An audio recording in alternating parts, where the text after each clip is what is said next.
Good morning friends. आज हम बात करेंगे भारतीय साक्ष्य अधिनियम 1872 के सेक्शन 20 के बारे में। और सेक्शन 20 वर्तमान जो हमारा भारतीय साक्ष्य अधिनियम 2023 है उसके धारा 18 में समाहित है। दोनों ही सेक्शन बिल्कुल समान हैं, उसमें एक शब्द का भी अंतर नहीं है, इलस्ट्रेशन का भी अंतर नहीं है।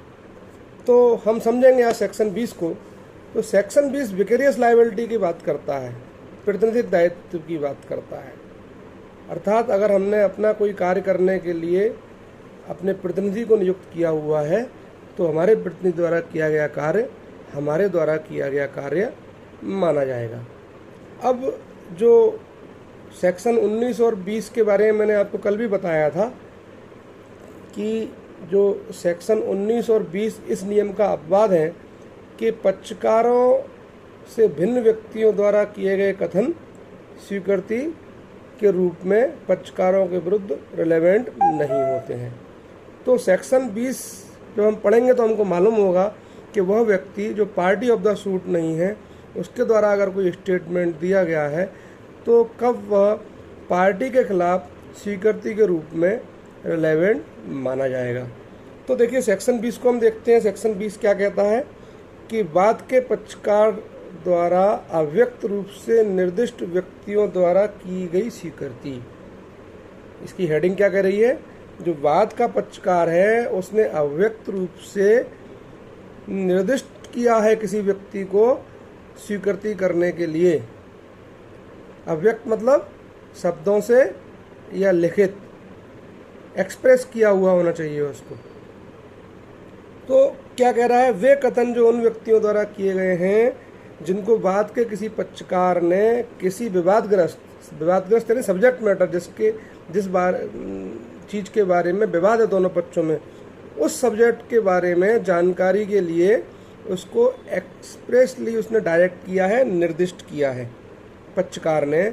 तो उस व्यक्ति ने जो भी कुछ कथन किए हैं वो पक्षकार द्वारा जो स्वीकृति की जाती वैसी ही स्वीकृति मानी जाएगी।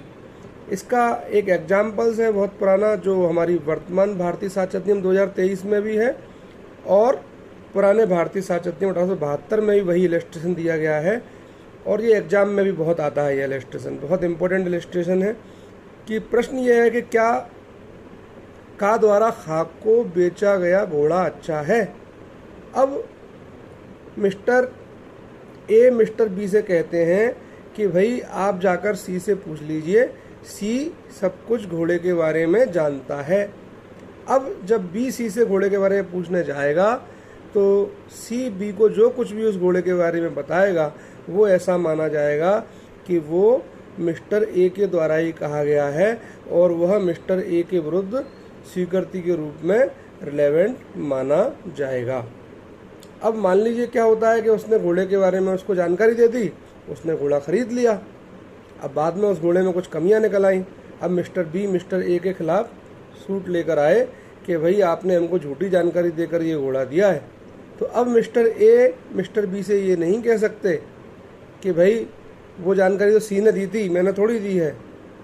अब यहाँ विबंध का सिद्धांत लागू हो गया। सेक्शन 115 एविडेंस एक्ट क्या है? विबंध का सिद्धांत है कि जब कोई व्यक्ति किसी घोषणाकार या लोक द्वारा किसी व्यक्ति को किसी बात पर साशय विश्वास कराता है और विश्वास पर उसको कार्य कर लेने देता है तो फिर वह अपनी कही गई बात से मुकर नहीं सकता। ये विबंध का सिद्धांत है सेक्शन 115 में। तो यहाँ पर मिस्टर ए के खिलाफ विबंध का सिद्धांत लागू हो जाएगा और सी के द्वारा जो भी बात कही गई है वो मिस्टर ए के द्वारा कही गई बातें मानी जाएंगी और वह ए के विरुद्ध स्वीकृति के रूप में एडमिसिबल है, रिलेवेंट है। ये बात आपको ध्यान रखनी है। ये एक प्रकार से विकेरियस लायबिलिटी जो हम पढ़ते थे, प्रतिनिधिक दायित्व का सिद्धांत जो पढ़ते थे, तो ये विकेरियस एडमिशंस माने जाएंगे। तो साथियों सेक्शन 20 भारतीय साक्ष्य अधिनियम 1872 और सेक्शन 18 भारतीय साक्ष्य अधिनियम 2023 की इन दोनों धाराओं में कोई अंतर नहीं है, बिल्कुल सिमिलर है। पुरानी धारा 18 में आप 2 जोड़ेंगे तो 20 आ जाएगा।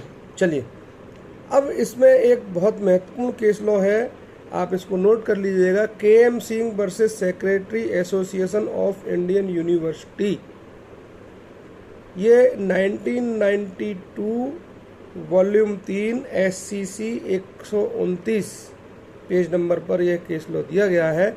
इस केस लॉ में क्या था कि एक व्यक्ति सूट लेकर आया कि भाई मैंने जो त्याग पत्र दिया है वह स्वेच्छा से नहीं दिया है, मुझको धमकी, दबाव और प्रलोभन आदि देकर इन्होंने ये मेरा त्याग पत्र लिया था।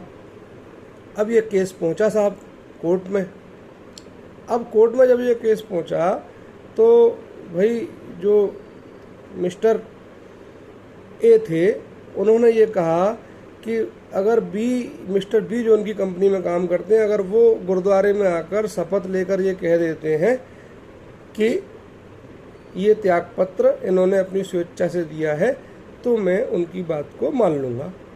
अब कोर्ट ने उसमें क्या किया, कमिश्नर नियुक्त किया। कमिश्नर गया गुरुद्वारे में उन्होंने निर्दिष्ट किया था जिस व्यक्ति को, उस व्यक्ति ने शपथ पर कथन किया कि नहीं, इन्होंने तो स्वेच्छा से ही त्याग पत्र दिया था। तो यहाँ पर जो गुरुद्वारे में जो कथन किया उसके द्वारा निर्दिष्ट व्यक्ति के द्वारा, तो उसको माननीय सर्वोच्च न्यायालय के द्वारा स्वीकृति माना गया और निचले न्यायालय के आदेश को वैध माना गया। और माननीय सर्वोच्च न्यायालय ने इसमें कहा कि जो मिस्टर बी ने गुरुद्वारे में जो कथन किया है वह स्वीकृति के रूप में मिस्टर ए के विरुद्ध ग्राह्य माना जाएगा। यहाँ मैंने ए और बी 4 एग्जाम्पल्स दिए हैं, वहाँ उन लोगों के वास्तविक नाम कुछ और हो सकते हैं। और केवल बी नहीं था, वहाँ 2 व्यक्तियों ने गुरुद्वारे में कथन किया था शपथ पर। कमिश्नर ने ये रिपोर्ट दी थी कि इन 2 व्यक्तियों ने कहा है कि इसने स्वेच्छा से त्याग पत्र दिया है, और मिस्टर ए ने उन 2 लोगों के नाम निर्दिष्ट किए थे। तो उन दोनों व्यक्तियों द्वारा किए गए कथन कमिश्नर रिपोर्ट के आधार पर माननीय सर्वोच्च न्यायालय ने स्वीकृति के रूप में ग्राह्य किए और मिस्टर ए के द्वारा की गई स्वीकृति इनको माना गया। तो सेक्शन 20 इस नियम का अपवाद है कि पक्षकारों से भिन्न व्यक्तियों द्वारा किए गए कथन भी स्वीकृति के रूप में ग्राह्य हो सकते हैं अगर वो सेक्शन 19-20 के दायरे में आते हैं। बहुत बहुत धन्यवाद। आपसे मेरा विनम्र निवेदन है कि मेरे चैनल को सब्सक्राइब करें, लाइक करें, ताकि मेरा उत्साहवर्धन हो सके और मैं आपके लिए फिर से कई सारे वीडियोज़ बना सकूं। बहुत बहुत धन्यवाद।